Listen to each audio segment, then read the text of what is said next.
नमस्कार शेतकरी बांधवांनो, स्वागत आहे तुमचं किशोर दामेदार यूट्यूब चॅनलला. आणि आता मृगबारवाल्या शेतकरी ज्यांचा माल शिल्लक राहिलेला आहे किंवा ज्यांच्याकडे माल आहे अजूनही लेटचा आहे, हे बघा अशा प्रकारचा. तर सध्या काय झालं आहे, रात्री आणि पहाटेची थंडी इतकी जबरदस्त आहे की जो हिवाळा आपण अनुभवला यावर्षी सेम त्या प्रकारचीच आपल्याला थंडी दिसते. आणि दुपारचं टेम्परेचर कालपासून वाढलं आहे. म्हणजे एक मागच्या आज तारीख आता 8 फेब्रुवारी आहे आणि टेम्परेचरमध्ये वाढ व्हायला लागलेली आहे. आणि जर अशीच दुपारचं टेम्परेचर आणि रात्रीची थंडी जर राहिली तर हेच वातावरण झाडाला काही सहन होत नाही आणि त्याचा परिणाम आपल्याला गळीवर होऊ शकतो, फळगळीवर. बाजार टाईटच आहे, बाजार वाढत आहे.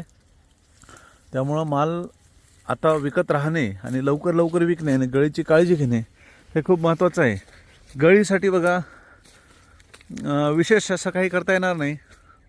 पाणीचं प्रमाण जे आहे ते प्रॉपर ठेवा, जसं चाललं आहे तसंच ठेवा. फ्लोनी देत असाल तर फ्लोनी द्या, ठिबकणी देत असाल तर ठिबकणी द्या. त्याच्यामध्ये चेंजेस करू नका फेब्रुवारी महिन्यामध्ये. आणि हे जे स्प्रे वगैरे जे आहे, स्प्रे किंवा खताचं शेड्यूल, खत हे शक्यतोवर टाळा साईज वगैरेसाठी. कारण खतं दिल्यानंतर असा मागच्या वर्षीचा अनुभव आहे की वॉटर सोल्युबल दिल्यानंतर मृगबार हार्वेस्टिंग पिरियडला फेब्रुवारी महिन्यामध्ये गळ ही मोठ्या प्रमाणात जाणवली होती मागच्या वर्षी. यावर्षी तसंच वातावरण दिसून राहिलं, त्यामुळं ती शक्यता नाकारता येत नाही. म्हणून खत हे टाळा.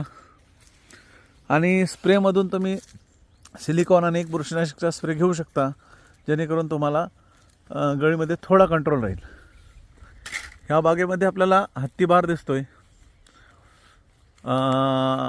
अडकण, हत्तीबहार असं प्रत्येक भागामध्ये वेगवेगळं नाव आहे त्याला. तर ह्या बागा इथे आपल्याला मृग एकदम कमी आहे. हाच माल इथे आहे, त्यामुळे आपल्याला मृगाची काही चिंता नाही. इथे अशा प्रकारची साईज झालेली आहे. आणि एप्रिलच्या 15 ते एप्रिल शेवटपर्यंत हा माल आपल्याला हार्वेस्टिंगला आणायचं आहे. त्यासाठी पुरेपूर प्रयत्न सुरू आहे. आणि तुमच्याकडेही जर असा माल असेल तर त्याची काळजी घ्या. बाजार खूप चांगले राहणार आहे त्याला, त्यामुळं आपल्याला ह्याचे पैसे 100% बनणार. फक्त गळीची काळजी घ्या, हाच मेन प्रॉब्लेम आपल्याला पुढच्या 15 दिवसात जाणवणार आहे. धन्यवाद.